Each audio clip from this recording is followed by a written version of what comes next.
Wildfires, fanned by high winds, threatened homes in Tustin, Calif this week. Cindy YamanakaThe Orange County Register, via Associated Press. Powerful, hot and dry winds like those that have fanned the deadly wildfires now raging in California are a common occurrence in the state, a result of regional atmospheric patterns that develop in the fall. The impact of climate change on the winds is uncertain, although some scientists think that global warming may at least be making the winds drier. That is a pretty key parameter for fire risk, said Alex Hall, a climate researcher at the University of California, Los Angeles. The winds, known as Diablo winds in Northern California and Santa Ana winds further south, have their origin in the high desert of the Great Basin of Nevada and parts of Utah.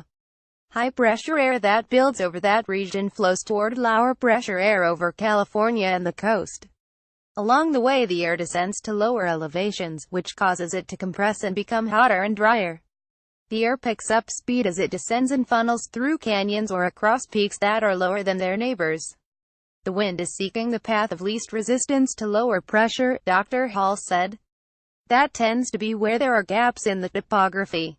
The result is hot, dry winds with speeds that can exceed 70 miles per hour. In the wildfires that have devastated parts of Northern California's wine country since Sunday night, the highest gusts were recorded in Sonoma County, at 79 meters ph. Fire on a hillside in Orange, Calif. Some scientists think global warming may be making autumn winds drier. J.C. Hong, Associated Press. The state got some respite from the winds on Tuesday, but they were expected to pick up again Wednesday and Thursday. Scientists said such variation is typical, as there is natural variability to large-scale climate patterns like high-pressure systems.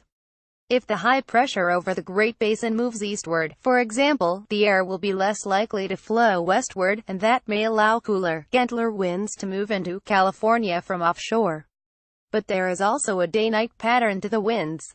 They tend to subside during daytime warmth, but as the land and atmosphere cool at night, the pressure gradient between the Great Basin air and California's air increases. The winds just pick up phenomenally, said Norman Miller, an emeritus professor at the University of California, Berkeley. Some of Dr. Miller's research suggests that the high wind season, which currently runs from about October to December or January, may lengthen as climate change continues. His climate simulations suggest that the warming atmosphere could lead to more high-pressure days in the Great Basin, and thus more days of strong winds. But research by Dr. Hall and colleagues suggests that the frequency of high wind events has been decreasing over several decades. The big picture to me seems to be that there's conflicting evidence, Dr. Hall said. What seems clearer, he said, is that climate change may be making these strong winds drier. That's because if the air over the desert of the Great Basin becomes warmer, its relative humidity will decrease. So as it descends into California, it will become even drier. That's likely to be a pretty robust feature of these events going forward, Dr. Hall said. Follow @NightClimate on Twitter.